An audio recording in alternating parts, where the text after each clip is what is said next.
Allez, on baisse le son. On va couper la musique tranquillement. Bonjour à toutes et à tous. Salut tout le monde. Bon début d'été déjà. Parce qu'on est en juillet, ça y est, c'est officiellement l'été. Bonjour à toutes et à tous. Merci de nous retrouver pour ce dernier MLR Show. Pas de la saison régulière, bien évidemment.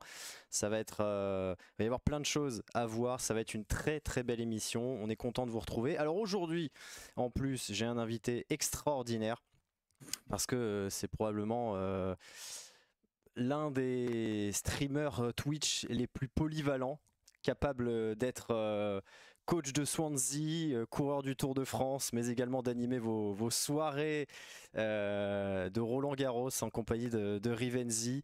Vous l'avez évidemment vu sur le petit bureau, le créateur du petit bureau, bien évidemment. Il est avec moi aujourd'hui, c'est Aymeric Milan. Comment ça va, Aymeric? Poney Club est avec nous aujourd'hui sur le MLR Show. Bah ça va, Rémi, franchement je suis trop content d'être là, merci beaucoup, c'est trop cool. Bah merci à toi. Le mec il m'a fait une intro là. Oh là là là, putain, c'est classe, hein. C'est stylé, hein. Merci les copains. Bah c'est normal, hein, c'est normal. Attends, tu fais Clairement supporter des Outsiders, je tiens à te le dire, voilà, le projet est cool. Supporter numéro 1 même, j'ai envie de dire. Supporter numéro 1 même. Je sais pas si c'est le numéro 1, mais en tout cas, franchement, je supporte le boulot et tout que vous faites, ce que vous proposez, c'est cool. L'émission, c'est tous les mardis que vous faites du coup tous les mardis, MLR, ouais. Le MLR Show. Ouais. Écoute, je vais te dire la vérité, j'en ai vu 2. Voilà. Mais c'est déjà un bon début. Je veux dire, mais en fait, c'est hyper intéressant parce que du coup, le rugby américain va de plus en plus se développer. Et donc du coup c'est intéressant, puis c'est un rugby exotique, donc franchement c'est trop cool quoi de faire ça. Alors on me dit qu'il faut que j'augmente ton son a priori. Mec, c'est fou parce que sur Discord souvent on me dit ça, hein. Ah ouais, putain, ouais, tu vois un peu moi les problèmes techniques. Si t'as vu deux MLR Show, forcément tu sais que moi les problèmes techniques, c'est un petit peu ma tasse de thé. Et là, attends, et là. Et là, est-ce qu'on l'entend plus? Est-ce que ça va mieux? Rien eu besoin de toucher, je pense que là c'est beaucoup mieux.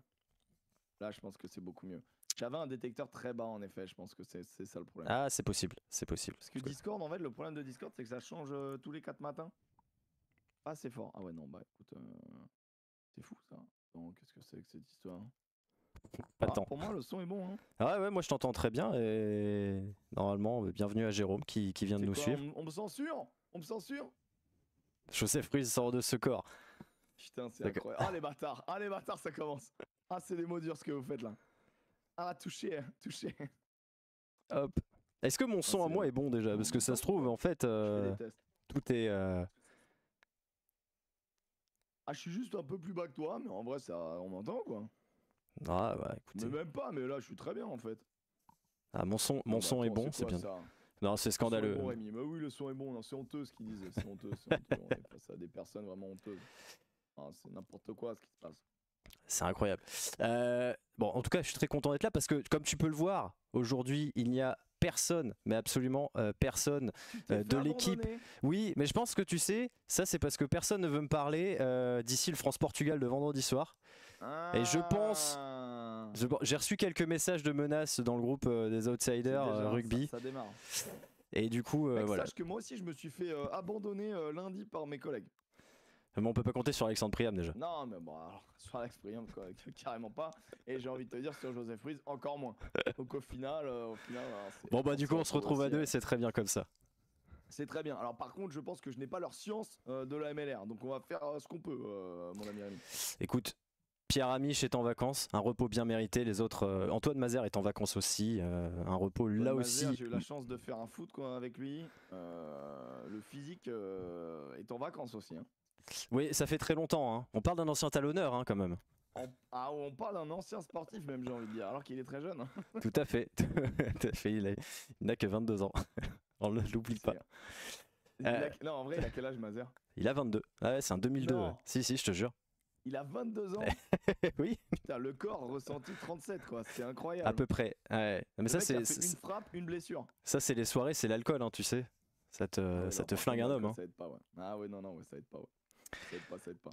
Bon, alors on va parler MLR quand même un petit peu, on va pas taper uniquement sur les copains. Toi, qu'est-ce que t'en connais de la MLR? Tu dis t'as regardé deux MLR shows, mais qu'est-ce que tu connais de cette MLR avant tout? Écoute, moi la MLR, mine de rien, je sais que c'est une ligue assez jeune, tu vois. J'en connais que ça évolue, que c'est en perpétuel, qu'il y a eu cette envie de développement, qu'il y a eu un vrai hub de développement et bim, ils ont pris le Covid dans la gueule. On se rappelle hein, l'espèce de faux départ de Bastaro à New York, il a fait Tout à 37 fait. minutes et il est revenu. Je la suis de loin, elle m'intrigue. Quand je la regarde, j'aimerais qu'elle soit sur des terrains de rugby, tu vois, qu'on comprenne un peu. Je ne vois pas de quoi Ou tu au moins parles. Non, mais c'est vrai que des fois, il y a 14 lignes sur un bon gros synthétique, et c'est vrai que c'est dur même pour un aficionados de rugby de suivre visuellement, tu vois. Et je trouve que voilà, elle est en développement, elle est intéressante. Euh, je lui accorde, pour être tout à fait honnête, pas beaucoup de temps. C'est vraiment le petit côté popcorn de fin de week-end. En fait, je suis les résultats, mais je vois peu de. Et je suis genre 2-3 résumés, des petits trucs, des essais, des trucs comme ça sur Twitter, quoi. Tu vois. Bah oui, Donc tout à fait. je sais qui se qualifie. Alors, bien évidemment, il y a eu l'attrait de Nola Gold avec Nicolas Godignon, le français qui est parti être assistant coach là-bas, tu vois. Donc la Nouvelle-Orléans, du coup, m'intéresse forcément, vu que bah, je suis ami avec Nogodi et que c'est son daron. Et du coup, voilà, ce qui m'intéresse, c'est l'évolution de Nola Gold, et on peut dire qu'on est sur une belle évolution cette saison. Exactement, très très belle évolution puisque Nola Gold, on verra tout à l'heure jouer encore ce week-end la première place de la conférence S, mais de toute façon sera en playoff. Il y a Rose de Métal qui demande si tu parlais de la MLR ou d'une femme.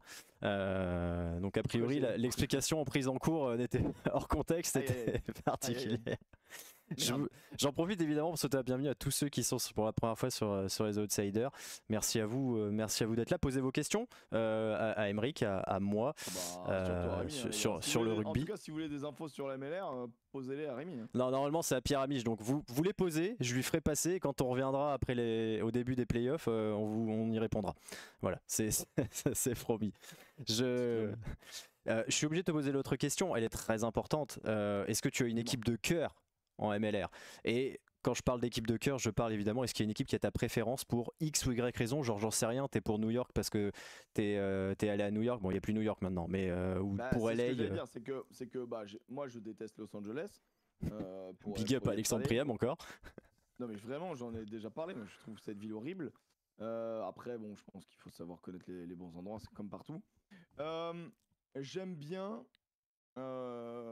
l'équipe de la Nouvelle-Angleterre, New England, même si dans le nom il y a quand même Angleterre. J'aime bien New England parce que globalement tu t'intéresses surtout aux équipes fortes, tu vois. Et je te dis, je suis intrigué par Nola Gold, quoi, tu vois. Alors bien évidemment, le nom de Old Glory me fait extrêmement rire, bien sûr, parce que je suis un enfant. Mais ouais, New England et Nola Gold. Donc tu vois, finalement, je suis plutôt conférence S, moi, dans les délires. En effet.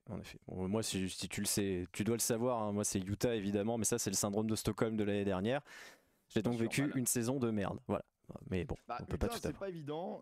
Après, Utah Warriors, c'est stylé. Et c'est le club filial du Stade Toulousain. Tout est bon pour que ça réussisse, hein, mais ça réussit pas. Écoute, il y a bien un truc que Toulouse a raté, c'est dans le son affiliation. Il faut bien rater quelque chose de temps en temps, on peut pas être parfait partout. Allez, je vous rappelle qu'on vous a gagné d'ailleurs un maillot de la MLR, le maillot de votre choix, hein, vraiment de l'équipe de votre choix, quelle que soit l'équipe, maillot domicile, extérieur, etc. Le tirage au sort a été fait, on donnera le nom à l'issue de cette émission. Toi, tu t'aurais choisi lequel, mon Aymeric, si t'avais pu jouer et gagner? Alors, j'aime bien les maillots à l'ancienne, tu vois. Donc en gros, je te dirais que Nola en zébré, tu vois, pas zébré, mais genre or et blanc, j'aime beaucoup. Chicago, j'aime beaucoup. Tu vois, là, je te les envoie. Mais ma préférence va absolument au City du Gloriole. Parce que là, avoir Cuisine Solution sur le torse et un maillot tout en fleurs, ça me régale. Je te les ai envoyés si tu veux les afficher ou quoi. Je sais pas si t'as le moyen de les afficher, mais. Si, on va aller le maillot City Edition de. Le City Edition, donc faut savoir que la MLR prend tous les codes des sports US, et donc du coup ils ont des maillots événements, et le City Edition du Old Glory, c'est exceptionnel. Pour moi c'est plaisir, quoi. En plus, on en avait parlé de ces maillots de City Edition. Il y en avait certains qui qui nous avaient beaucoup fait parler. On les trouvait plutôt sympas, plutôt plus ou moins beaux, etc. Ça, c'était une question de point de vue. Le goût, bien sûr. C'est toujours une question de goût. Mais globalement, moi, j'avais trouvé que cette cuvée des maillots City Edition, elle était pas mal. Et bon, bah, force est de constater que Miami, c'est pas des maillots de rugby pour moi, tu vois, typiquement. Ah, t'aimes pas ceux de Miami? Moi, je trouvais ça très. Le dégradé bleu ciel rose, c'est des couleurs qui fonctionnent, mais pour moi, c'est pas. Je sais pas. On n'est pas sur des maillots de rugby, tu vois. Genre le maillot de San Diego, par exemple, je le trouve dégueulasse, tu vois. Genre pour moi, là, on est vraiment pas sur des maillots de rugby, quoi. Ouais, je suis en train de vous afficher là le maillot Old Glory. Attention, vous êtes prêts? Cuisine Solution et les petites fleurs. Magnifique. Ouais, parce qu'en plus, il y a le. Il y a vraiment le truc qui va avec, il y a le sponsor qui va avec, quoi. Il est incroyable. Voilà. Donc, le sponsor est très important. Le sponsor est très important, mais le sponsor fait tout aussi. Il peut gâcher un maillot. Ah, franchement, Cuisine Solution sous vide, alors que t'es à Washington, moi ça me fume, quoi. Ça me fume. Je comprends. En fait, j'avoue, je ne comprends pas d'où vient ce sponsor, mais je trouve ça génial. Ah, je sais pas où ils l'ont trouvé, voilà. Mais c'est un très beau coup de pub. En tout cas, Loïc Livresse nous dit que sans Cuisine Solution, il serait vraiment beau. Voilà. Après, encore une fois, c'est également vrai aussi. Ouais, c'est vrai aussi, ouais. Carrément. Il y a un petit côté Stade Français après, donc on peut. Arrêtez avec ça, pas du tout. Je sais que ça peut être touchy pour certaines personnes. Ils ont accaparé, voilà, tout ce qui est rose, ça y est, c'est Stade Français. Arrêtez avec ça, monsieur. Bon allez, on va passer à autre chose. On va passer un peu plus de sportif. Je vous montre rapidement le programme de cette 18e semaine, parce qu'on parle en semaine évidemment, puisqu'il y a 16 journées par équipe. Utah, Los Angeles, New England, Anthem, Old Glory, NOLA, Chicago, Miami, Houston, Dallas, San Diego, Seattle. Il y avait un gros choc, c'était le San Diego Seattle. Il n'y a rien ou presque à jouer, puisqu'on connaissait déjà les 8 qualifiés. La seule petite incertitude, c'est qui finirait premier entre New England et NOLA Gold à l'Est, et qui finirait 3e ou 4e à l'Est aussi entre Chicago et Old Glory. Donc voilà, des duels un petit peu à distance entre toutes ces équipes. Et on va commencer directement. Si je ne m'abuse, il y avait aussi des confrontations qu'on va retrouver la semaine d'après en. Exactement. Exactement. Ah bah à l'ouest qu'on retrouverait en tout cas il y avait forcément Seattle San Diego, c'était sûr en fait. C'est ça. Ouais. Les deux rencontres à l'ouest pardon entre ces équipes-là seront forcément entre les équipes qui s'affronteront. Le Houston Dallas et le San Diego Seattle, c'est un galop d'essai avant les demi-finales de conf. La seule petite nuance, c'est que ce sera à Seattle et pas à San Diego. Mais sinon ça enverra certainement un premier message Ouais, c'est intéressant. Ouais. Ils s'affrontent vraiment une semaine avant, je trouve ça ouf quand même. Alors c'est en 3 semaines. C'est en 3 semaines, ouais, parce que là il y a une coupure. Il y a une coupure, là on va. Parce que toi, tu une semaine, 2 semaines à l'échelle de l'univers, tu sais, c'est pas grand. C'est vrai, c'est une poussière. Les 20 et 21 juillet, très précisément pour les dates de ces demi-finales. Et nous on sera là le mardi suivant évidemment pour tout vous débriefer et vous raconter des belles histoires. Petit changement aussi pour ceux qui ont l'habitude de suivre l'émission. On va évidemment vous montrer les images. On va s'arrêter sur les trucs incroyables. Les trucs incroyables, ça veut dire beau comme pas beau, comme ouais, on aime. Voilà, les air plaquages et tout ce les lignes et tout ce qu'on aime bien en MLR évidemment. Mais très important, on fait le bulletin de notes de toutes les équipes. Pierre Amiche, Adrien Abadi ne sont pas là, mais m'ont envoyé leurs petites notes et du coup, avec la mienne, on va moyenner tout ça. Et Émeric Milan sera un petit peu notre CPE. Il nous dira si on a abusé ou ce qu'il en pense globalement. Je lui ai pas demandé de regarder les 18 semaines en 3 jours non plus. Je suis pas un tyran. Mais, il pourra notamment. J'aime mon travail. Non, mais c'est intéressant. Après, bien évidemment, j'ai pas toutes vos infos. J'ai les résultats, j'ai des moves, mais je sais te dire où il y a Guito et tout, mais par contre, te dire que j'ai vu tous leurs matchs, ça serait te mentir. Maclean qui nous dit Lopez en MLR. On en avait discuté il y a quelques semaines. Camille Lopez en MLR, j'adorerais voir ça. Il se régalerait. Je sais pas si. Ouais, enfin, en tout cas, il dénoterait pas, quoi.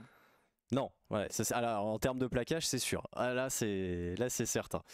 Donc voilà, on va aller passer directement donc sur le premier match, ce New England Anthem, donc le premier de la saison régulière à l'Est, en tout cas pour l'instant. Champion en titre qui accueille la victime expiatoire, un petit peu la piñata comme l'a appelé notre ami Adrien Abadi. Je vous lance les images pour que vous voyez que ça va être très très facile. 3e minute déjà avec Wayne Vanderbank, c'est un peu le héros de la journée avec ce petit coup de pied à suivre, ouais, c'est magnifique. Voilà, ça c'est le rugby qu'on aime. Je vous le remets, le petit retour intérieur.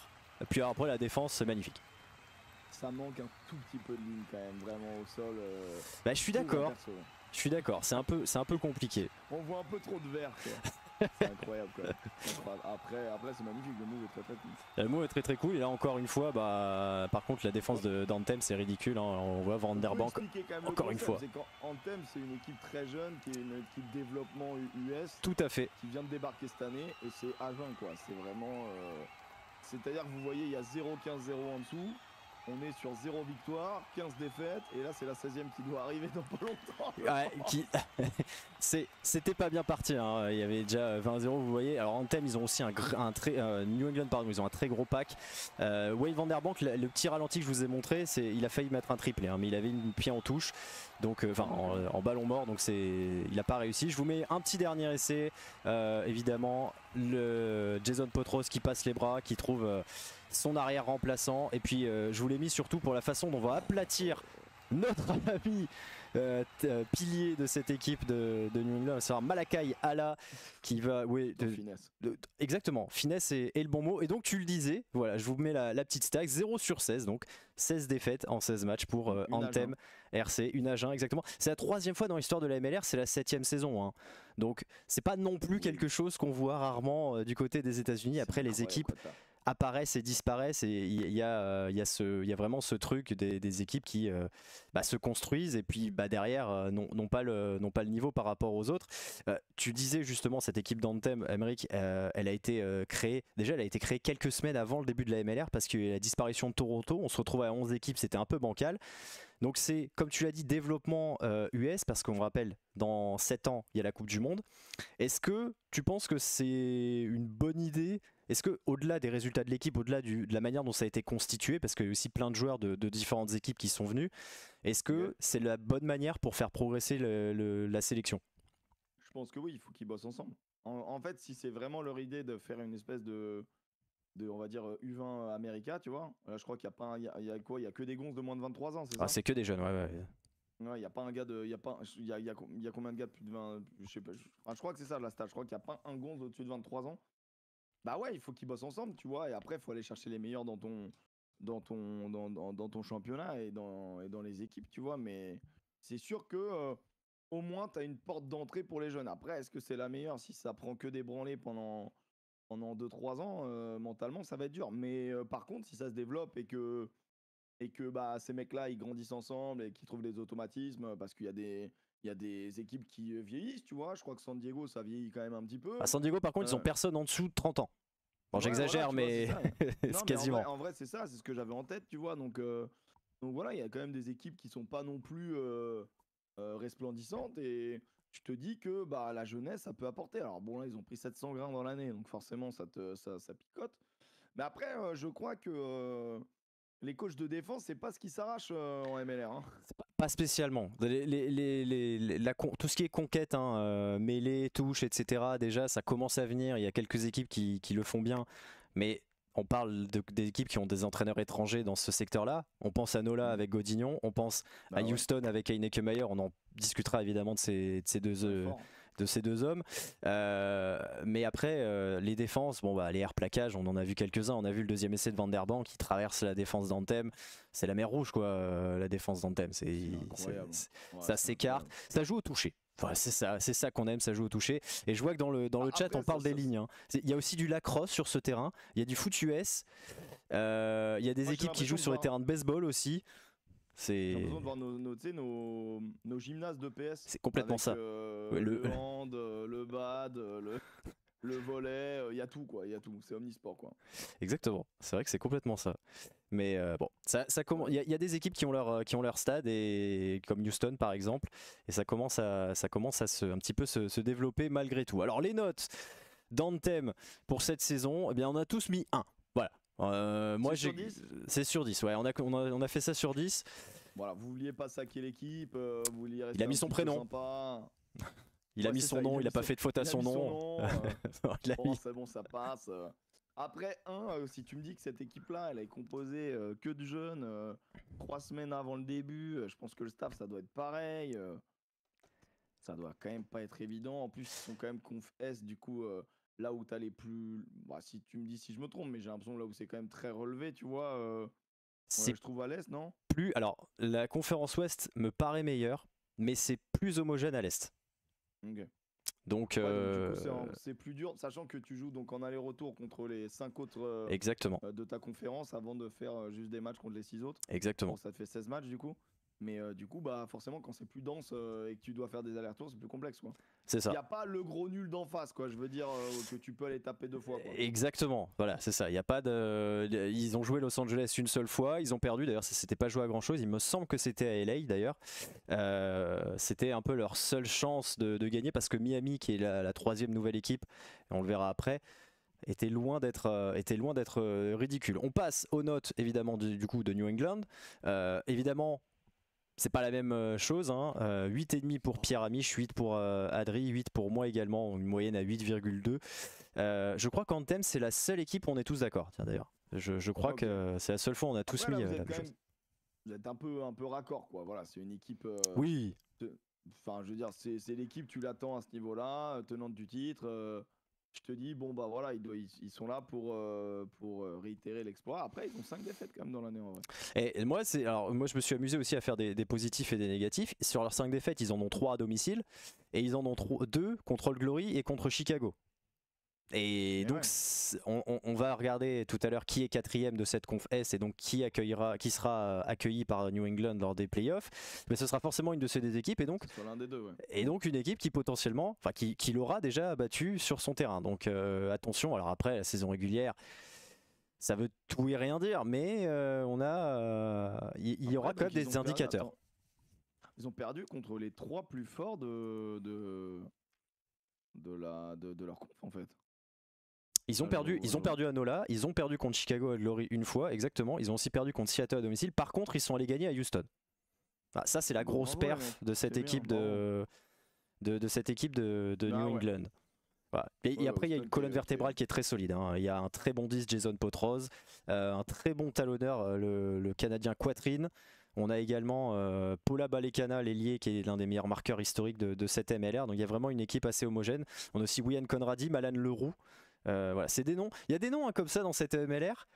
On les a entendus ou à la Coupe du Monde ou dans une compétition ou dans des test matchs. Ça, et du coup, c'est assez marrant parce que t'as l'impression que tu connais personne et en fait, t'en connais quelques-uns comme ça. C'est pas mal du tout. Non, franchement, c'est pas mal du tout. Non, mais voilà, bah, ça, de toute façon, grosse équipe, ok. Mais moins. C'est pas l'équipe qui éteint sa conf et que genre est en mode. Tu vois, il n'y a pas de 16-0 quoi, dans l'autre sens. Quoi. Non. Et on va le voir, hein, c'est de l'autre côté que ça a surtout été au top, comme on a pu le constater tout au long de cette saison. Allez, on va passer au deuxième match entre Utah et Los Angeles. Alors, ça, c'est un match qui me fait évidemment, qui m'attriste au plus haut point. Vous en doutez, ça fait très très mal. Ça fait très très mal parce que Utah a fait du Utah encore une fois. Regardez, 3e minute. Ça c'est l'habitude de Utah. On joue pas les 10 premières minutes, on prend 2 essais et après on s'y met un petit peu. Regarde-moi ça, un talonneur en position d'ailier. Ça, pas beaucoup hein, quand même. Hein. Ben Strong, voilà, en position d'ailier, ça on aime. Alors à Utah, on prend des essais par des talonneurs en position d'ailier. Voilà, tout va bien. Ouais, mais après ça c'est normal. Tu vois, je veux dire, c'est le talonneur moderne, c'est Ouais, je sais pas d'où on part sur l'action, mais si on part d'une touche par exemple, il a pu rester là, tu vois le gars. Ouais, non mais c'est vrai. Alors le souci c'est que moi j'ai vu la deuxième période de ce match en direct. Voilà, j'ai pas vu la première donc je peux pas tout vous dire. Bon, en puissance, le LA était au-dessus. Comment ? Le niveau de l'arbitrage, c'est comment ? Le niveau de l'arbitrage, il est plutôt bon, mais il y a quand même des petites dingueries. Ouais, dans l'ensemble, ça reste assez cohérent. Mais il y a quand même des. On est plus sur un arbitrage, on va dire, du Sud ou plus sur un arbitrage de France Non, on est plus sur un arbitrage du Sud, ça laisse quand même beaucoup plus jouer. Il y a beaucoup plus de primes à l'erreur, on va dire. Et du coup, il y a quand même beaucoup moins de sifflets. Et de toute façon, ils sont conscients que les mêlées, les touches, etc., c'est pas leur fort. Après, c'est des rampes de lancement, quoi. Ouais. Okay. Les mêlées, c'est pas leur fort non plus, mais en même temps, il y a tellement d'en avant que de toute façon, ils ont pas le choix. Hein. Il faut bien qu'ils en fassent un moment. Ouais, mais c'est quand même. Quoi que là, ça va. Hein, tout ce qu'on voit, c'est clean.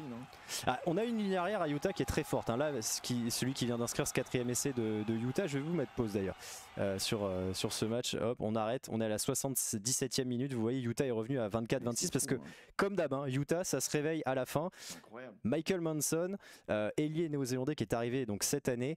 Je ne sais pas si tu le connais, il a joué notamment à Otago chez les U20 d'Otago. Si vous le connaissez pas, bon bah c'est pas infamant, hein, il a 22 ans. 10 secondes 8 au 100 mètres. Voilà. Ouais, si. Bah, vous en parliez dans l'émission que j'ai regardée. On en a parlé. C'est une fusée. Il est monstrueux. Et en face, il y a de l'autre côté, il y a Joe Mano qui a fait une saison de merde, mais qui était meilleur marqueur la saison dernière. Là, Manson est meilleur marqueur cette saison. Utah a une ligne arrière qui est. Vous deux qui gueulez Joe Mano avec Mazer. On a gueulé Joe Mano quelques fois, exactement. L'année dernière, c'était pas mal. Allez, bah du coup voilà, donc Utah est revenu dans le match malgré une première mi-temps calamiteuse. Et puis 77e, eh bien ça va aller tout à gauche du terrain. Hop, et voilà, le petit essai, le dernier essai signé Derek Adams qui assure le succès de Los Angeles. Et la petite stat de ce match, elle est très importante pour moi parce que Los Angeles a battu Utah à l'aller et au retour. Et Los Angeles a, si on regarde juste au niveau des matchs, un meilleur bilan que Utah, puisque Utah c'est 5 victoires et 11 défaites. LA c'est 5 victoires, 10 défaites et 1 match nul. Donc Los Angeles a un meilleur. Alors, et derrière, ils s'étaient assurés déjà. Points, parce qu'il y a les points de bonus, voilà, mais ils ont un meilleur bilan alors qu'ils sont tout nouveaux. C'est dire la saison nullissime qu'a fait Utah. Ouais, bah après voilà, c'est depuis qu'ils sont un petit peu soutenus par les outsiders, j'ai l'impression que c'est la descente aux enfers, quoi. Non, je sais pas quoi dire. On ne t'entend plus. Ah, on a perdu Emeric. On ne l'entend plus. Tu vois pourquoi on censure? Au bout d'un moment, on le redit, voilà, on l'a dit en introduction, on le redit maintenant, c'est le seul échec des Toulousains de ces dernières années. Voilà, exactement. S'associer avec ce club, c'était pas le bon, quoi. Tu vois, c'était pas le bon. À la limite, ils auraient pu s'associer, pourquoi pas avec les Anthem, les jeunes, tu vois, au moins tu sais que voilà, c'est l'avenir. Il y a un côté ADN aussi toulousain, hein, jouer sur les jeunes, parier sur les jeunes et tout.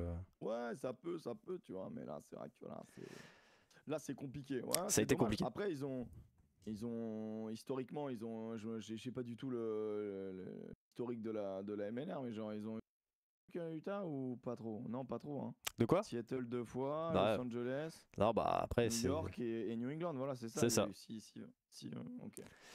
Non, bah non, hein. Ils ont été une fois en playoff sûr, peut-être 2, mais bon, c'est pas. Ah oui, d'accord. Non, on est sur des peintres. Non, voilà, voilà. On est sur les pommes passes, c'est les pommes passes. Après, non, mais là, les playoffs ont augmenté aussi.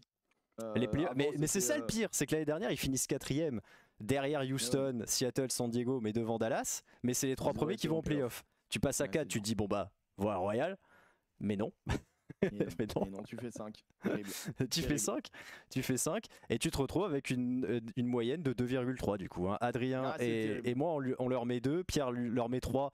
Oh, la gentillesse de Pierre Ami, j'ai envie de dire. Mais... Peut-être parce qu'il y a une belle ligne arrière.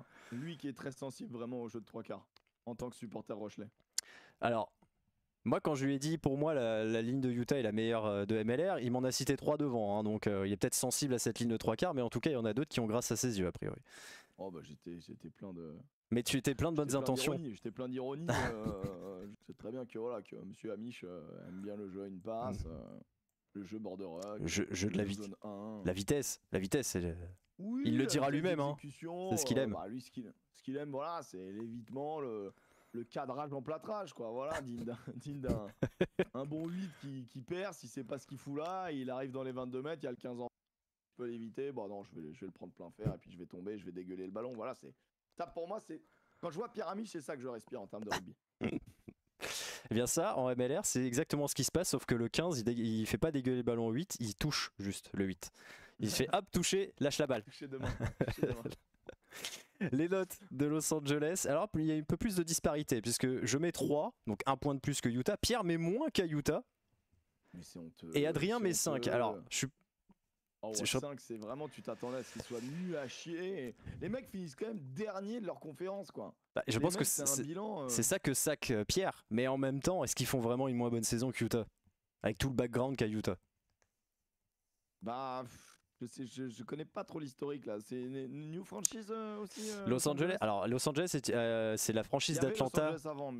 C'est un autre Los Angeles qui a été créé puisque ils ont délocalisé la franchise d'Atlanta.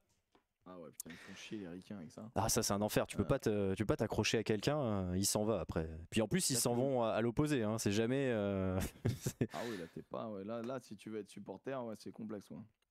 Ah, si t'es fan absolu, mais tu sais que même pour le staff, les joueurs et tout, ça doit être une galère. Ah, c'est changement de vie quoi. Parce que tu vis à la Nouvelle-Orléans ou à Atlanta en Géorgie dans l'Est, tu te retrouves à te barrer dans l'État de Washington ou dans l'Oregon, c'est pas le même climat, hein. C'est pas le même pays même. Non mais là vraiment, tu vas en Californie alors que t'étais en Géorgie, l'ambiance est différente quand même. L'ambiance c'est complètement différent. Puis même les attentes, parce que j'ai envie de te dire, quand t'es le club de rugby d'Atlanta, t'es quand même certainement beaucoup moins attendu quand t'es à Los Angeles parce que tu représentes LA, il y a tout le fast autour, je pense.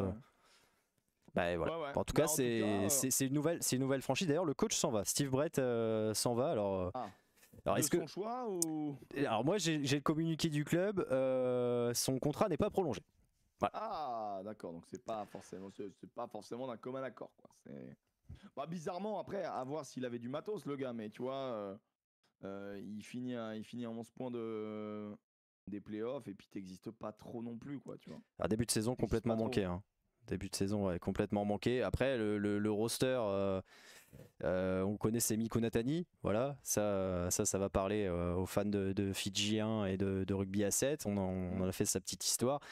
Après il n'y a pas grand monde de très connu hein, dans cette équipe. Si les fans évidemment de rugby, les grands connaisseurs vont en savoir. Si, Henry Spates, il a signé il y a quelques semaines.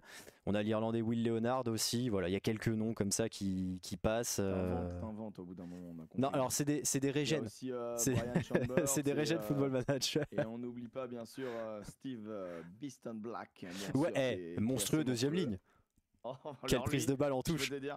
Alors, il est naturalisé, bien sûr, américain, il est tongien d'origine, mais Beeston Black, c'est vraiment quelqu'un à suivre. Toi aussi, crée ton roster de MLR. Ah ouais, je te jure, toi aussi, crée tes mecs, putain. Crée tes mecs. Ah, ce second bar est délicieux. Alors, en touche, je te dis pas que voilà, mais par contre, dans un regroupement, là, personne ne bouge. Hein. Non, c'est vrai qu'on connaît pas grand monde de cette équipe de Los Angeles. Allez, on a fait. Bon, bah voilà, y a pas de. Il n'y a pas de surprise. Ça prend un 3, ça dégage. Allez, le 3 est validé, donc il est d'accord avec moi. Et s'il est d'accord avec moi, c'est qu'il a raison, de toute façon. Bien sûr. On passe au troisième match, Chicago-Miami. Là aussi, là c'est un match intéressant parce que Chicago c'est une équipe qui est assez intéressante, qui a gagné à New England, on l'a dit tout à l'heure, qui doit assurer sa troisième place pour aller à NOLA et non à New England lors de la phase des playoffs. Et puis on a Miami. Bah, cette équipe un petit peu particulière, hein, cette nouvelle équipe très portée sur l'Amérique latine, hein. Ardao, Videla, j'ai plus les noms qui viennent là parce que je suis très mauvais, c'est Pierre Amiche qui aime cette équipe, hein. Mais c'est une équipe qui est hyper intéressante, cette équipe de Miami. Ça joue un petit peu à la latine. Et avant même de mettre de montrer les images de ce match, Aymeric, j'ai envie de te poser cette question justement. Miami, je vais te répondre. Gros effectif Sudam.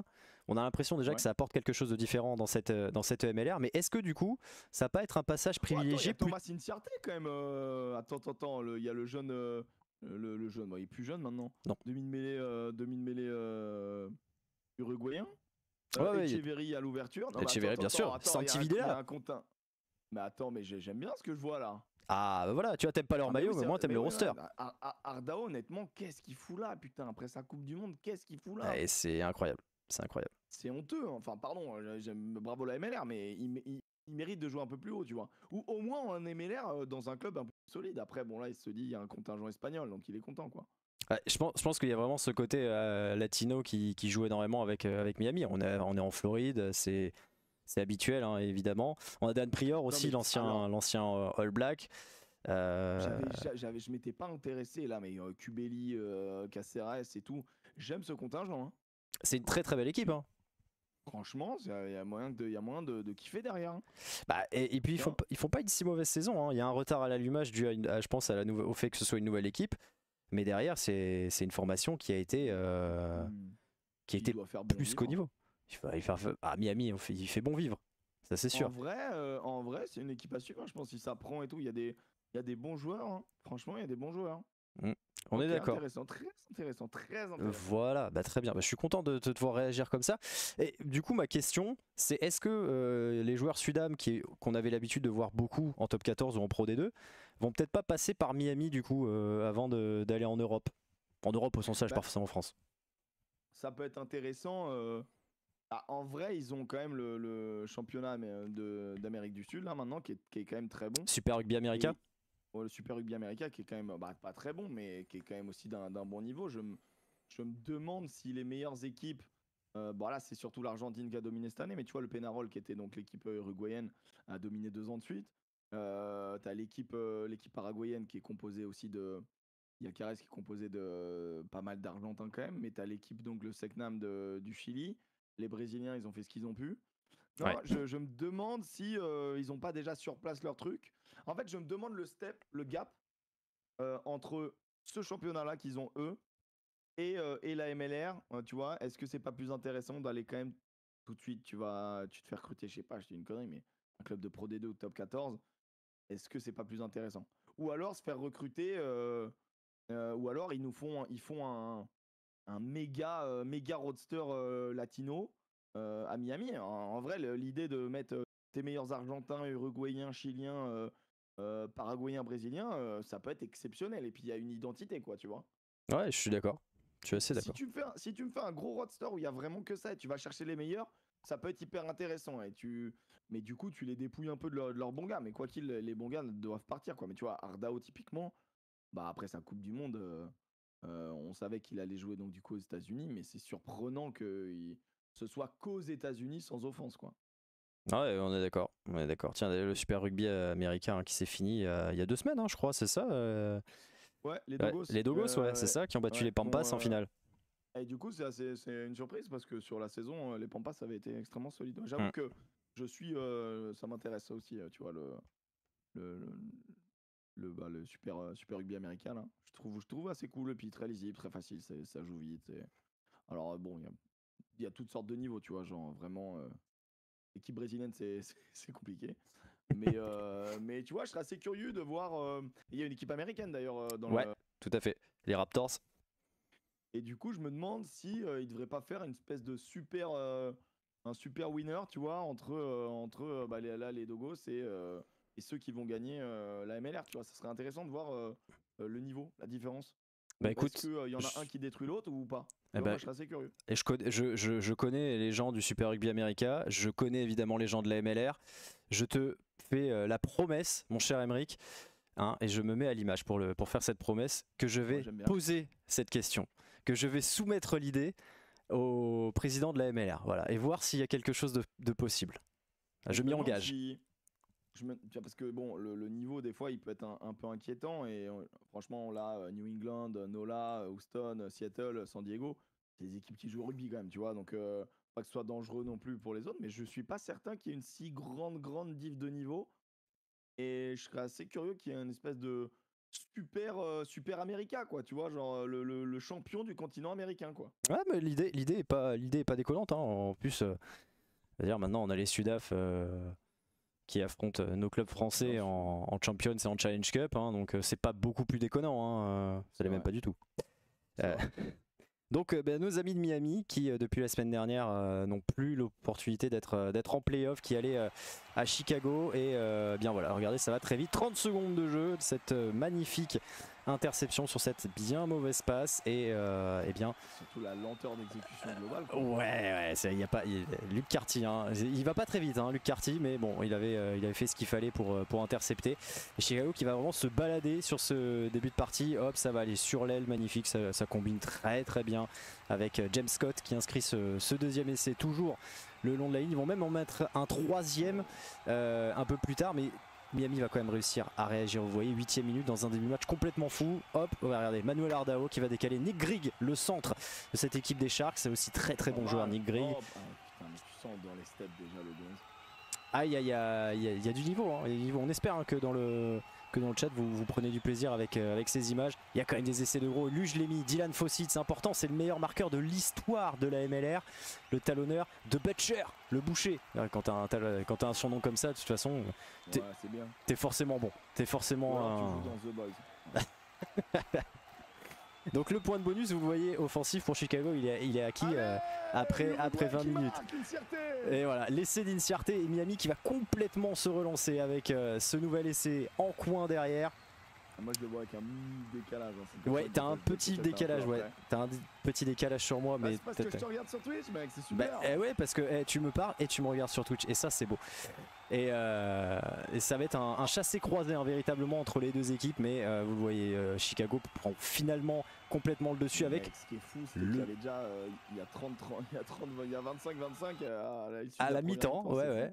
Ah non mais c'était un match. C'est un festival de points quoi. C'est un festival de points, puis là sur ces derniers matchs c'est complètement ça, et donc et ça a été match spectaculaire, et en plus entre deux équipes qui sont spectaculaires. Hein. Chicago a une très belle ligne arrière, notamment les deux ailiers, Julian Dominguez, on l'a vu marquer, et Nate Augsburger de l'autre côté, international américain. Et puis ils ont donc Dylan Fawcett, j'en parlais. Je vous mets la petite stat justement. Dylan Fawcett, deux essais contre Miami, 12 en 2024, 53 en MLR, c'est le recordman. Alors évidemment, hein, ça fait des années qu'il écume la MLR. Le boucher est bien présent. Voilà, c'est l'homme de la semaine. C'est celui qu'on a décidé d'élire l'homme de la semaine pour le remercier. Le remercier de ce record.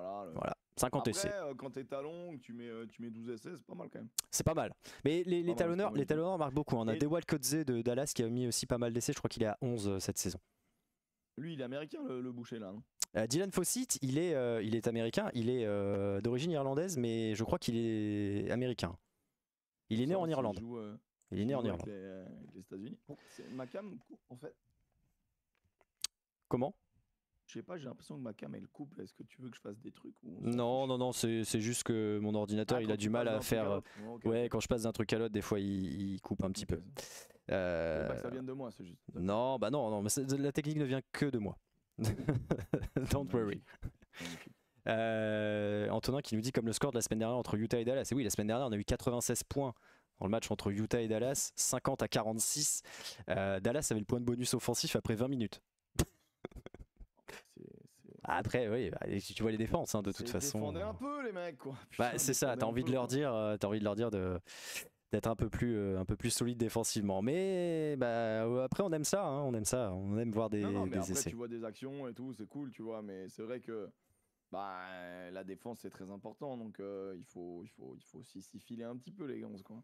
Surtout, tu sais, venant des Américains, tu te dis putain les mecs quand même, enfin pas que, hein, mais c'est une ligue qui commence à avoir un passif, donc il faut. En plus, je me dis que même stratégiquement, si tu développes ta défense, si tu développes tes gars avec l'attitude au contact, etc., c'est un coup à gagner la ligue, en fait, parce que... La meilleure défense, je pense que pendant 2-3 saisons, le temps que les autres se mettent au niveau,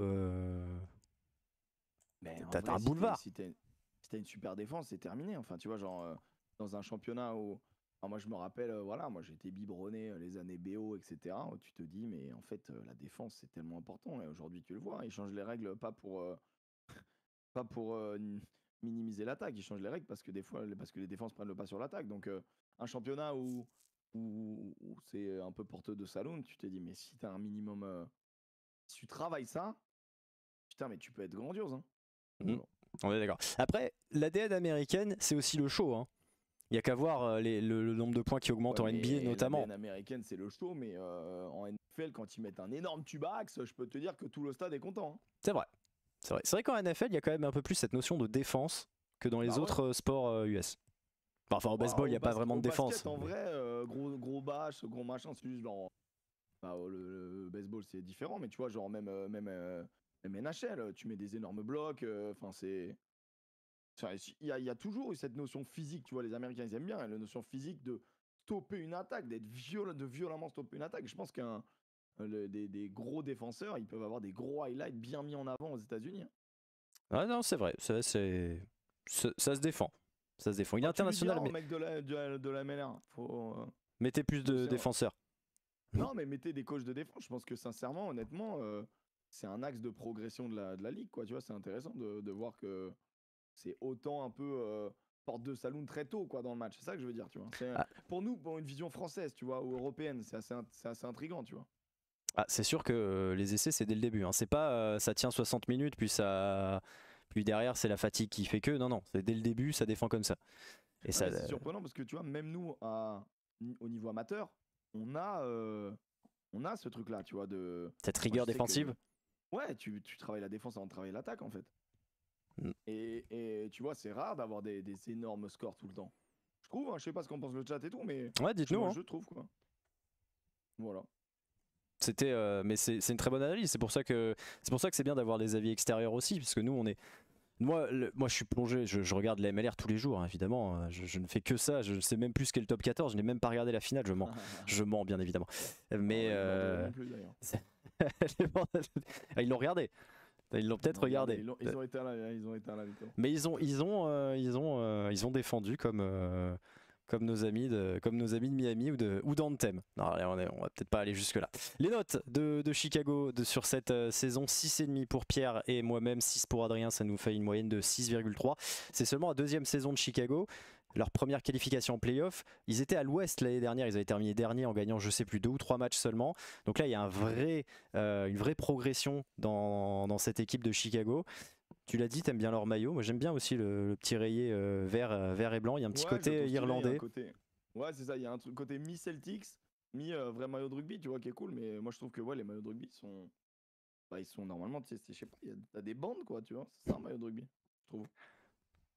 C'est l'américaine hein, aussi, hein. Ça on l'oublie pas, hein. Vraiment il y a toujours faire des petits trucs de show et tout. Attends, ils font bien ce qu'ils veulent.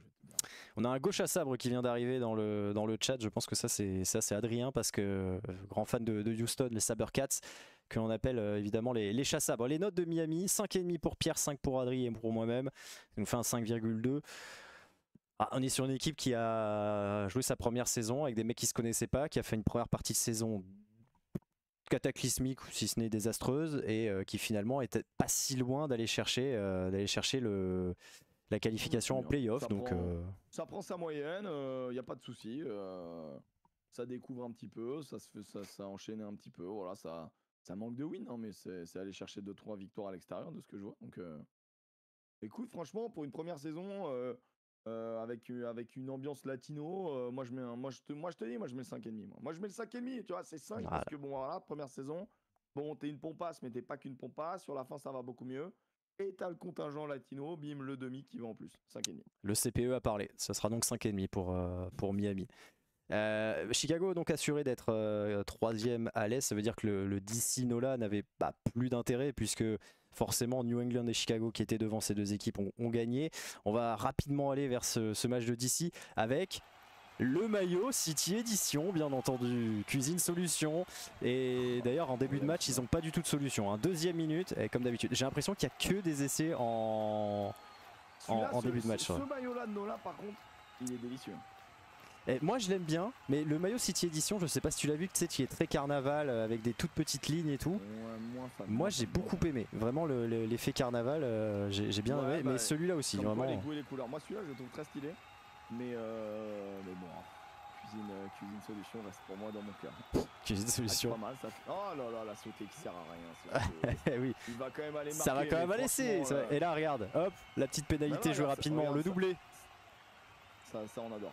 Adore. Par contre, tu vois là, vraiment l'action d'avant, je trouve que c'est tellement mal joué. T'as ton 11 qui vient dans ton dos, il va marquer entre les perches en fait. Les sauter, c'est pas tout le temps une bonne idée. Non, ça peut faire perdre du temps. Alors cet essai, je l'ai mis parce que c'est Julian Roberts, comme l'actrice, qui l'a marqué. L'essai de Nola en début de deuxième période, qui revient à 17 partout. Ils avaient très bien commencé, hein, vous avez vu, après 10 minutes, il y avait 2 essais à 0 pour Nola, qui va se faire complètement enfoncer. Et ça, c'est une surprise quand même, parce que c'est pas souvent. Voilà, c'est solide devant normalement. Ouais, exactement. Normalement, c'est plutôt du côté de Nola qu'on met ce genre d'essai, mais eh bien Old Glory qui va s'en sortir grâce à cet essai collectif. Succès 27 à 24 pardon, pour Old Glory. L'image s'est arrêtée, c'est normal, c'est la fin du match. Je voulais vous mettre les stats. Moi, les stats que j'ai sortis, alors c'est pas le chiffre du match, mais c'est les stats de la saison. Old Glory, une équipe de bouchers, je les ai appelés, ouais, parce que j'aime beaucoup ce terme. On aime bien. Il n'y a pas Dylan Fawcett, mais voilà, les meilleurs plaqueurs de MLR, il y a le premier avec Corey Daniel, on en a parlé avec Pierre Amiche, formidable athlète, et on a le troisième et le quatrième avec Harley et Bavaro. Donc ça plaque dans tous les sens. Après, ça c'est les stats de plaquage juste de cross sur 2 matchs, hein, mais bref. Ah, et après, il y a beaucoup de touchés encore, hein, comme d'habitude. Non, mais je rigole. Non, mais ouais, c'est impressionnant. En vrai, c'est cool. Hein. Quand t'as les meilleurs plaqueurs, bon, au final, ouais, non, t'arrives qu'à être. Après, ils ont fait quoi? 2 nuls? Ils ont fait 2 nuls, ouais. Ils font une saison assez intéressante, tu vois. Et tu m'as dit qu'ils avaient réussi à battre New England. Donc, c'est une équipe chiante. Et Nola qui avait quand même un truc à jouer normalement. Donc, peut-être qu'à la fin, ils n'ont pas forcé. Mais ça s'est joué en même temps ou pas?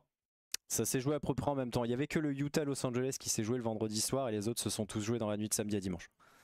Ok, donc il y avait pas, je pense pas qu'il y avait de, je suis pas sûr qu'il y avait des. Il n'y a pas eu de calcul quoi. Non, je pense pas. Ça s'est joué en même temps avec Chicago. Ça s'est joué en même temps. Ça s'est joué en même temps. Ouais. Ouais, du coup, Nola qui devait. Non, mais ça prépare bien les playoffs pour le Glory au final. Hein. Parce que ça va jouer un gros morceau et c'est intéressant. Ouais, c'est à l'avant, hein. C'est devant qui vont peut-être pouvoir essayer de faire quelque chose contre New England. On vous met les notes justement de cette équipe de DC. 6 pour Pierre, 5,5 pour Adrien et pour moi. Ça fait 5,6 et quelques de moyenne. Moi je leur mets 5,5 parce que c'est quand même un petit peu une qualification, pas par défaut, mais comme tu as Miami et Anthem derrière, ça remet en perspective un petit peu. Ok, il y avait 2 équipes très compliquées, donc du coup c'est le strict minimum. Après il leur colle quasiment 10 points d'écart, tu vois. Ils ont pas souffert. Il n'y a qu'une seule win de plus quoi. Ben, c'est ça, ils sont pas un cran véritablement au-dessus de Miami. Ils ont gagné de 3 points contre Miami à domicile et la semaine dernière ils perdent alors en allant chercher le bonus 17-12. C'est ça d'ailleurs qui avait acté leur présence en playoff. Okay. Ouais. Moi je pense que l'année prochaine Miami sera au-dessus de Glory. Ok, c'est possible. Voilà. Après Glory ça a perdu d'un seul point contre New England il y a 4 journées. Ouais, c'était pas très loin. Ça va être quand même assez intéressant, tu vois. Mais à voir cette équipe de. Et Old Glory allait gagner d'1 point aussi en début d'année, donc à New England. Et Old Glory, voilà. D'un point, tu vois. J'ai ça a gagné, mais. Exactement. Il va y avoir un vrai passif entre les deux là. Ça va être intéressant les playoffs là, dans 3 semaines. En plus, ça c'est vraiment la conférence Est de base quoi. C'est vraiment DC et New England, la région de Boston et tout. C'est vraiment des trucs un peu historiques des États-Unis. Ouais, il y a vraiment, je pense qu'il y a quand même un côté un petit peu derby entre guillemets, parce que bon, les derbys aux États-Unis c'est un peu compliqué. Bordeaux-Toulouse c'est un derby. Ouais, bien sûr, Bordeaux-Toulouse est un derby, c'est vrai. Les notes de Nola, évidemment, elles sont bien meilleures. 8 pour Pierre et moi, 7 pour Adri, ça fait 7,6 de moyenne. On va s'arrêter évidemment quelques secondes sur Nicolas Godignon, Emeric, parce que c'est le coach de cette équipe de Nola. Ils ont battu. Alors c'est l'assistant coach, si je dis pas de bêtises, coach de la mêlée. Évidemment, il est assistant coach. Hein. Non, bien sûr, il n'est pas head coach, tout à fait. Écoute, Nicolas c'est un choix, c'est un choix particulier. De quoi? D'aller chercher un Français? Ouais, non, je parle justement. Est-ce que le pari est intéressant et surtout est-ce que c'est bien la preuve que ce championnat est en train de grimper? De toute manière, je crois que c'est carrément la fédé américaine qui voulait gonfler en talent leurs joueurs. Et en fait, qu'est-ce qui coûte cher dans le rugby? Parce que le rugby, ça coûte cher à développer. Pourquoi est-ce qu'il y a plein de pays, tu sais, souvent on se fait tailler au niveau des Coupes du Monde? Ouais, il n'y a que 6 pays qui jouent à ce sport et tout, et c'est conneries. Mais la vérité, c'est que ça coûte cher d'avoir des bons coachs et un bon staff. Et du coup, aller chercher un bon staff, je pense que c'est le début de la bonne solution pour les Américains. Donc en effet, aller chercher du français, du Sudaf, de l'irlandais, oui, c'est une très bonne manière de faire. Et surtout sur des. Lui en plus, il a une spécificité de jeu d'avant et de phase du coup de mêler touches qui est intéressante et qui va vraiment aider les équipes, tu vois. Donc en effet, c'est un profil qui manque aux États-Unis, j'ai l'impression. C'est sûr, ouais. Il a fait énormément de bien, je le rappelle, puisque cette équipe de Nola Gold, qui il n'y a pas si longtemps était une des équipes qui était un petit peu en bas de tableau, s'est retrouvé justement à cette deuxième place à l'Est. On regardera évidemment les classements à la fin et on regardera justement les affrontements qui auront lieu durant cette deuxième partie de saison pendant les playoffs. Bienvenue à Raccourcis qui vient de nous suivre, merci à toi. On m'a dit que ça allait un petit peu mieux au niveau du son. J'espère. J'ai vu qu'il y avait des petits allers-retours là, j'essaie de regarder aussi de mon côté, je comprends pas. Bah écoute, j'ai monté au max de mon côté, donc ça vient de moi, ne t'inquiète pas, ça vient de moi. Évidemment. Okay.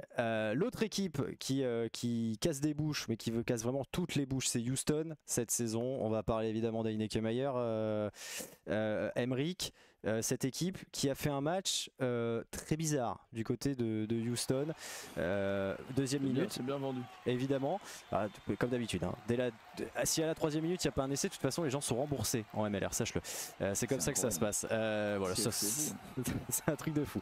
Dallas qui va absolument pas exister pendant les premières minutes. Alors on est à la 26e déjà avec cette superbe percée de la part du talonneur de cette équipe de Houston, Pita Anae Asu, qui décale Basson pour déjà le deuxième essai.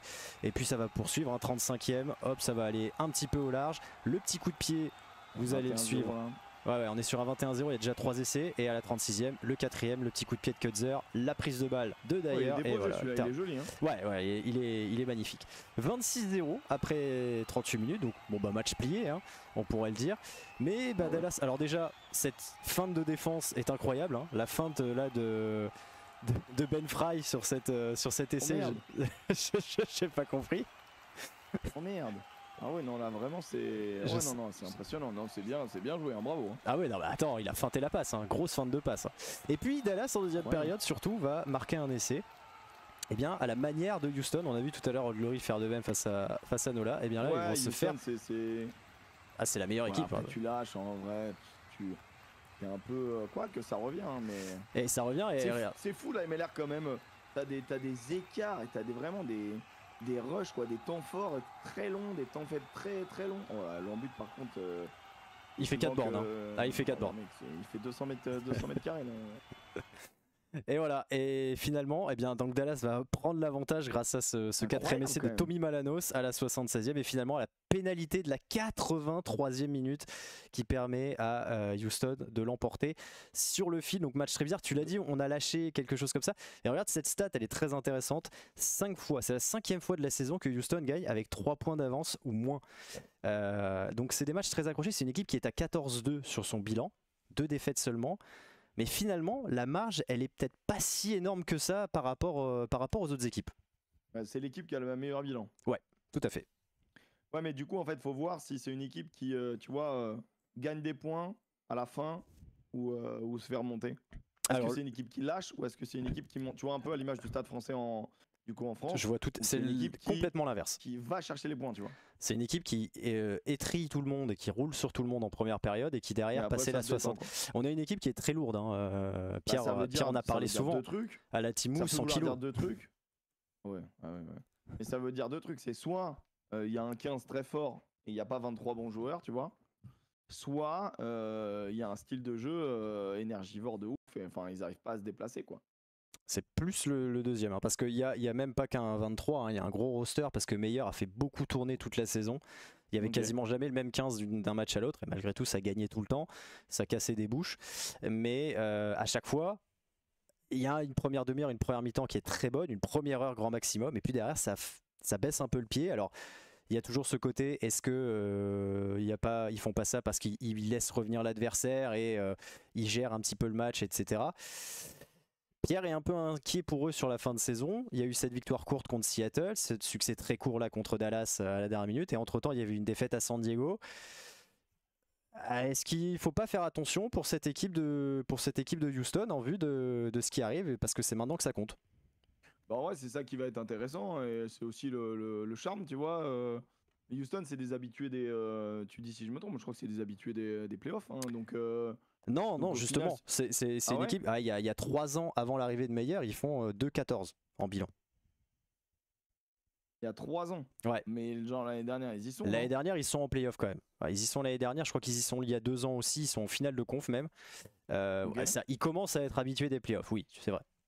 Ok, ils ont une petite XP. Ouais, en fait, ça va être intéressant. Parce qu'en fait, ce qui est intéressant dans ce match-là, je pense pour eux, et ce qui est rassurant pour eux, c'est qu'ils ont vu qu'ils pouvaient les défoncer et ils ont vu qu'ils n'avaient pas le droit de relâcher. Donc, je pense qu'en fait, au final, ce match, il est à 100% à l'avantage des Cybercats. Ok. Tu vois, mentalement. Pour moi, c'est un match qui est à 100% à leur avantage parce que à la mi-temps, tu vois, tu les as pulvères. Et t'as juste quand même la petite sonnette d'alarme en disant oh, attention, si on met les ingrédients, on les bat. Mais attention, si on se relâche, on va leur faire croire que c'est possible. Et à la fin, c'est quand même eux qui gagnent, tu vois. Donc pour moi, ils ont un avantage. Après, ils jouent quoi? Ils joueront à domicile. C'est le même match. C'est exactement le même match. Il y aura un Houston-Dallas en demi-compte. Moi, maintenant, surtout, c'est par rapport à San Diego ou Seattle que je me pose la question. Est-ce que tu n'envoies pas un message à ces deux équipes qui sont bien plus armées que Dallas pour te faire chier? Je pense que les matchs, tu les joues les uns après les autres. Ah oui, l'important, c'est les 4 points. Et l'important, c'est les 5 points même. L'important, c'est... Non, mais la vérité, c'est qu'en fait, ton style de jeu, il s'adapte à l'équipe d'en face aussi, tu vois. Donc, ça dépend. En fait, je sais pas, genre, Seattle, ça bouge bien, non? Seattle, c'est très belle ligne arrière, ça bouge vraiment bien, ouais. Bah, ouais, peut-être que Seattle, c'est chaud pour eux, quoi. Enfin, ça peut être chaud pour eux si eux, ils sont lourds, tu vois. Logiquement, après, voilà, la force de l'un, c'est la faiblesse de l'autre et inversement, mais ouais, ça peut être un... Bah, en fait, à un moment donné, quand t'es prévenu, tu sais que t'es comme ça. Bah, au bout d'un moment, à eux d'être professionnels, quoi, j'ai envie de te dire. Moi, je trouve qu'ils sont prévenus, ils ont le meilleur bilan. Mentalement, à la fin, c'est eux qui gagnent. T'es quand même sur une logique de winner. Je sais pas pourquoi Pierre Amiche est inquiet, mais comme il suit plus la MLR que moi, il doit avoir raison, tu vois. Mais je trouve que sur le bilan extérieur, il n'y a pas de raison d'être trop inquiet, en tout cas. Après, ça reste une très très bonne saison régulière. Tu l'as dit, meilleur bilan de la ligue. Et on ne s'y est pas trompé, un 9 pour Pierre et moi, 9,5 pour Adrien, qui n'est pas objectif, c'est un fan des chassables. Alors j'avais mis 9,5 au début. Mais j'ai enlevé. Pas objectif non plus. Parce que je ne suis pas objectif. Et j'ai enlevé ce 0,5 parce que ce match contre Dallas commence quand même à me faire peur. Même si j'entends bien que tu as mis 4 essais en 35 minutes, tu as le point de bonus offensif, tu sais que tu vas être premier. Tu relâches 200 fois. Tu relâches de ouf, mais... tu rejoues le match juste après. Enfin, tu sais, tu le sais. Moi, je pense que... Et en fait, il y a quand même l'arrogance de dire attends, on va quand même pas lâcher le match. Et donc, il gagne quand même à la fin. Enfin, mec, il y a tout, en fait. Moi, je trouve... je leur mets un bon gros 9 bien salé. Hein. Franchement, honnêtement... les mecs, ils ont perdu. Bon, en vrai, ils venaient de perdre contre San Diego. Ça aurait foutu la merde de faire 2 défaites de suite avant le... Complètement. Avant les playoffs, ça aurait été un peu moyen. Non, voilà, moi je pense qu'ils sont très bien. Ils ont de quoi se reposer. C'est l'énergie et tout. Moi, je te dis, je pense que la victoire va être beaucoup plus large en playoff de ce que j'analyse d'extérieur. Tu vois, c'est vrai que j'ai pas vu en 90 minutes, donc c'est un peu une analyse branlette, mais c'est ce qu'on aime. De ce que je vois à l'extérieur, ouais, je sais pas si c'est ce qu'on aime, mais de ce que je vois à l'extérieur, c'est une dynamique d'une équipe qui est au-dessus, quoi. Il y a de la confiance. Ça, indéniablement, il y a de la confiance. Donc bon bah succès triqué, mais succès quand même, 29-28 de cette équipe de Houston. Les notes de Dallas rapidement, 4ème de cette conférence ouest est qualifié donc pour les playoffs. 6 pour Pierre et Adrien, moi je leur mets 5,5 parce que c'est plus par défaut on va dire. Ils ont battu mes petits Warriors aussi, enfin ils ont été devant mes petits Warriors, ça joue également bien sûr. Warriors, mais là où c'est important à signaler, c'est que Dallas, sur les 2 dernières saisons, ils avaient gagné 2 matchs. Voilà, ils ont fait 0 pointé il y a 2 ans, en 2022. Ça fait partie comme anthem des équipes qui ont fait 0 victoire. Et l'année dernière, ils en gagnent 2. Donc, si je peux me permettre, il y a quand même une progression. Pour moi, quand même, le logo est sympa. Donc pour moi, c'est 6. Ah, très bien, c'est noté. Je remets les notes du match pour que vous voyez bien le logo des Jackals, les Chacos. Les Chacos, c'est quand même... Non, c'est très sympa. Le logo des Chacos, on est d'accord? Non, on note la progression, c'est bien. Mais oui, je suis d'accord, Utah moyen. Mais après, tu vois, Utah moyen et Los Angeles moyen, mais ça reste quand même des équipes pas dépeintes non plus. Donc, fallait quand même pas tomber dans le piège, tu vois. Donc, ils sont allés faire leur match en fait. Ils ont capitalisé sur. Alors dans leur confrontation directe, ils n'ont pas forcément été meilleurs que les 2 autres. Et c'est justement sur les autres matchs qu'ils ont fait un petit peu la différence. Bah, à l'image du dernier match là, où finalement. Exactement. Même franchement, tu perds 26-0, tu peux te dire bon, on va éviter de se blesser parce qu'on a des playoffs à jouer. Et au final. Là, ils ont évité l'humiliation, quoi. Ils ont failli gagner le match. Non, enfin, respect de ouf. Non, c'est ok. Tu sais que là, l'émission me donne vraiment très envie de voir les playoffs. Ah bah tant mieux, tant mieux. C'est aussi pour ça qu'on est là, c'est pour vous faire découvrir, pour vous donner envie évidemment de suivre un petit peu plus cette MLR. D'ailleurs j'en profite parce que la MLR vous pouvez la suivre gratuitement, c'est sur The Rugby Network, il suffit juste de se créer un compte, voilà, c'est tout à fait gratuit, donc c'est assez simple de regarder. Bon, le problème évidemment c'est les horaires, mais les matchs sont retransmis, enfin sont disponibles en replay sur la plateforme, donc aucune excuse pour ne pas regarder au moins les playoffs. Et de toute façon, si vous ne voulez pas, le meilleur de toute façon sera sur les Outsiders TV. On sera là pour tout vous montrer, évidemment, avec Pierre Amiche qui sera de retour de vacances, évidemment. On lui souhaite de bien bronzer, surtout. Et, évidemment. Mais ça, c'est ça que tu vois, tu payes bien tes employés, et du coup, bah, après, ils partent en vacances, parce qu'ils ont les moyens. Quelle idée. Bah, oui. Quelle idée de faire ça. Bah oui, mais je débute dans l'entrepreneuriat, alors je fais encore des idées. Non, jamais, je fais encore des jamais, ça, jamais. Demande à Joseph et Alex, mais ils touchent. Ah, tu vois. Bon, il me plante aussi. Hein. Ouais, mais d'ailleurs, Alexandre Préable qui n'a pas voulu venir, qui ne pouvait pas venir, je lui ai proposé d'être parmi nous pour cette émission. Putain, et il est dans le TGV. A priori, il rentre sur. Bah, pareil, il était dans le TGV aussi. Ouais. Il est toujours dans le TGV. Et il prend beaucoup le TGV, cet homme. Très bizarre. Allez, le dernier match de cette 18e semaine, dernier match de la saison régulière, le choc entre San Diego et Seattle. La petite stat intéressante d'Adri dans le chat, Houston sur les confrontations avec Dallas, c'est 2 victoires, mais un différentiel de +4. C'est vrai qu'au final, parce que la victoire à Dallas, finalement, elle n'était pas si. Ça suffit. Alors, on est d'accord qu'à partir du moment où on a un match à élimination directe, tant que tu as un point de plus, logiquement, tu gagnes. C'est pas con ce que tu dis. C'est pas con. Ouais. Je fais 20 ans de rugby. Bien préciser ça pour tout le 5 de devant qui nous regardent, donc ça fait plaisir. On verra ce que ça donnera. Évidemment, je rappelle, 20 et 21 juillet prochain. Moi, je pense que s'ils se mettent en config playoff, normalement, ils leur roulent dessus. Là. De ce que je vois là d'extérieur, moi, je dis ça prend plus de 7 points d'écart. Ok, allez, c'est noté. Donc même pas le bonus défensif, entre guillemets. C'est noté, c'est enregistré et ce sera revu évidemment lors du mardi le 23 juillet, je sais pas, j'en s'en fous. Mardi après les playoffs. Voilà, allez, San Diego, Seattle, c'est le dernier match, c'était le gros match de cette semaine parce que c'est deux des meilleures équipes de cette conférence, de ce championnat. Hop, il faut que je retrouve les petites images parce qu'elles sont pas parties. Il y a eu un petit bug. Elles sont parties, c'est pas grave. San Diego, Manonou Guito quand même. Et Manonou Guito, justement, tiens, on va en discuter. C'est Manonou, 80 ans en E2, hein, même un peu plus. Est-ce que le fait qu'il soit encore titulaire dans une équipe qui joue le haut de tableau, est-ce que ça en dit plus de leur niveau ou du niveau de la MLR selon toi? En fait, c'est leur poste. Que Guito joue encore, moi je trouve ça ok. Parce que tu as plusieurs manières d'animer, tu vois, et t'es pas obligé de... Enfin, la technique et la lecture à certains postes, c'est ok. Mais Manonou, soit c'est vraiment une machine de guerre d'entraînement de fou, mais c'était physiquement déjà une machine de guerre.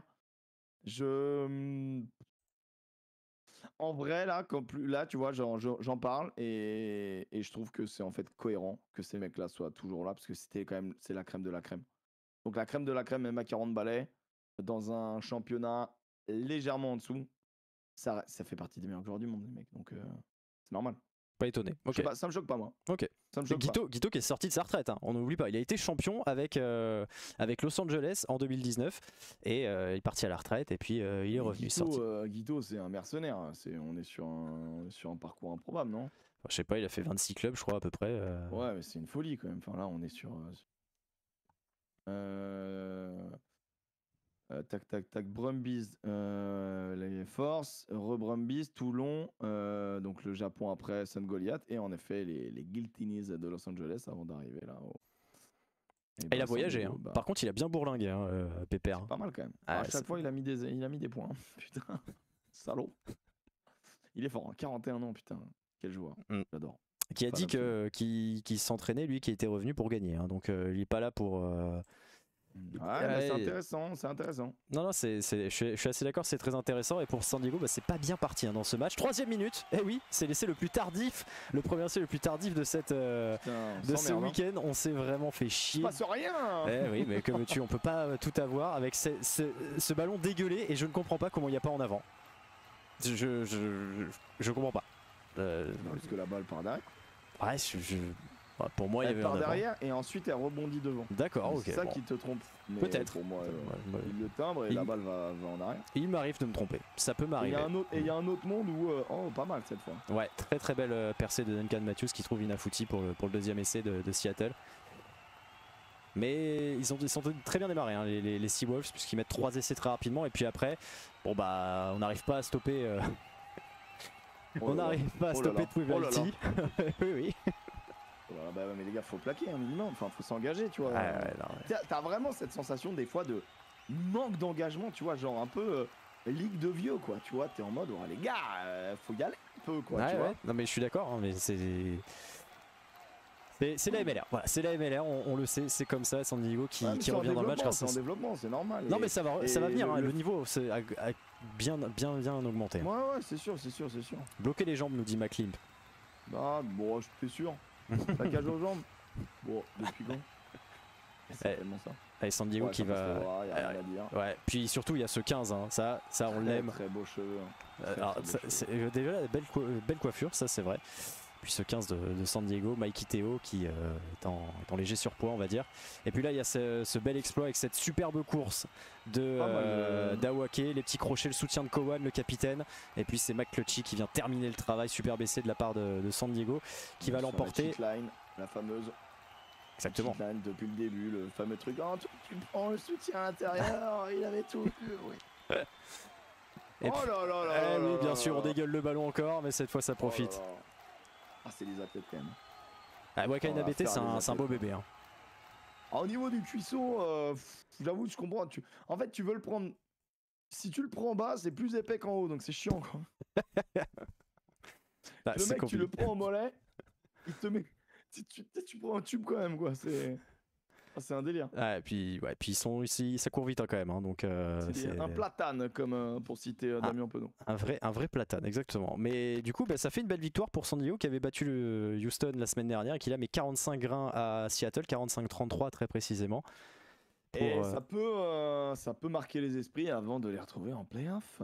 Exactement. Et on vous met très rapidement là les notes 7, 7,5 et 7 pour San Diego. Il y a quand même eu des... Est-ce que c'est une note un peu déceptive là, quand je vois du 7, tu vois, sur un San Diego?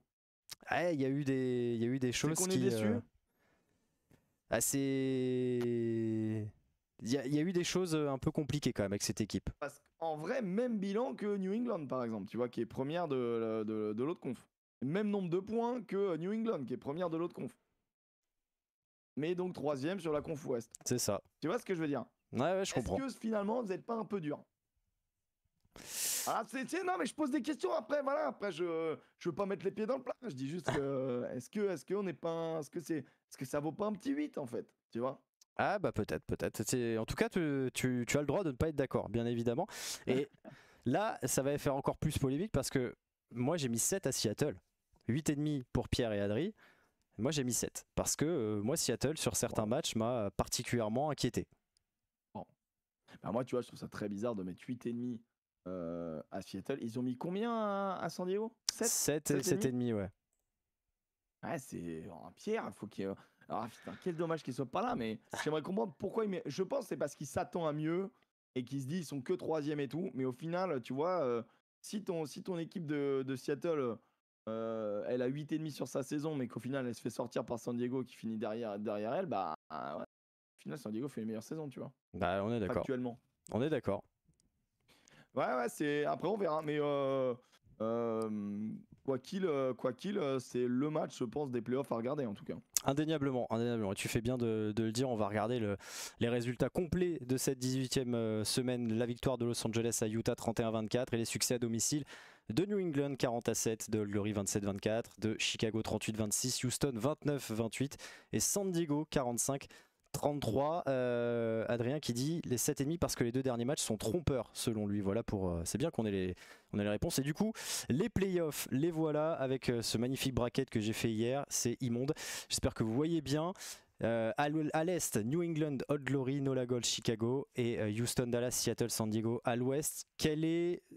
Tu l'as dit, Seattle, San Diego, c'est le gros match à voir. Je pense. Et après, Nola Gold, Chicago va être très intéressant, je pense. Non mais en vrai sincèrement moi il y a que En match qui m'intéresse le moins, c'est New England All Glory, parce que je pense qu'il n'y a pas match. Ok. Mais tout le reste, je pense qu'il y a match, donc ça peut être intéressant. Ok, Voilà. très bien. Mais j'aimerais bien que Nola Gold l'emporte, bien évidemment, pour